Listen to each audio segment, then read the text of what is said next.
Well, if somebody you loved died, would you pay to properly lay them to rest even if you had to borrow? It's a question you hope you never have to wrestle with, but according to Debt.com poll of 1,000 Americans, more than half of those surveyed had actually taken on that debt. 28% of those who had to unexpectedly pay for their family members' funeral expenses said that the debt they incurred makes them anxious. 14% say that they had to put off paying their bills because of the funeral expenses they incurred. Wave News anchor Dawn G is here to help you make ends meet when it comes to this. Yeah, I feel like I need to apologize or whisper as I share this very important information that everyone needs to know, because there are not very many people who are willing to or eagerly jump into this conversation of what they need to do to prepare for their death. It's not a conversation we want, right? No one ever plans or expects the worst to happen, like sickness or an end-of-life tragedy. But it happens, and if you are not prepared, then you leave your family with a very heavy burden, along with the pain of loss. Death is something that people don't want to talk about, don't want to face the reality that at some point, all of us will be gone. Howard Dvorkin is a CPA, published author, and chairman of Debt.com. Dvorkin says you can avoid the topic all you want.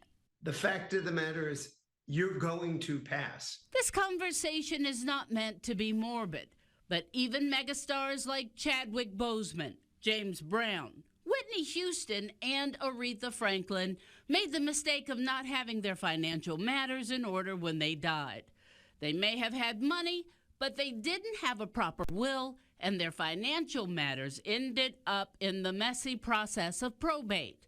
It took years, hundreds of thousands of dollars, and many trips to court to get it straight in each case. Make sure you sit down with a lawyer and figure out where you want your assets to go and how you want them distributed, because there's a lot of fighting involved sometimes when somebody dies. It was Benjamin Franklin who coined the phrase, "Nothing is certain but death and taxes." Well, it's expensive to die. Let's just face it. Dvorkin says their new Debt.com survey shows debt is so pervasive in our culture that it's literally a cradle-to-grave problem.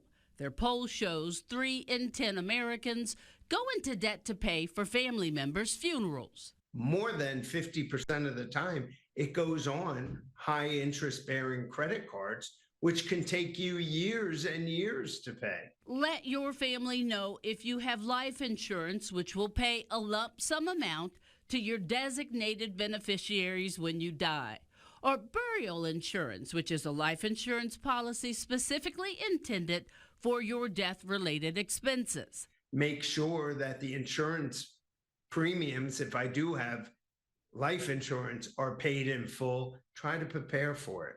Figure out, plan, and plan some more, because we're all on this earth for a relatively short period of time. Death is inevitable, and we should be prepared. We should. I know we don't want to think about it, so here we go. Set money aside in a savings account and name a payable on death beneficiary, somebody you trust. Do not put that person's name on that bank account, because if they have unpaid debt, that debtor can go after that money. That's a whole different story. I do that another day. Now, you can buy a small whole life insurance policy, often known as burial insurance, and you can also prepay for a funeral, but unfortunately, according to the National Funeral Directors Association, funeral home closures are not that unusual. Getting your money refunded or transferred can be a process. Please look into all the things you need to do for peace of mind for you and your family to make ends meet in the end. In the studio, Dawn G.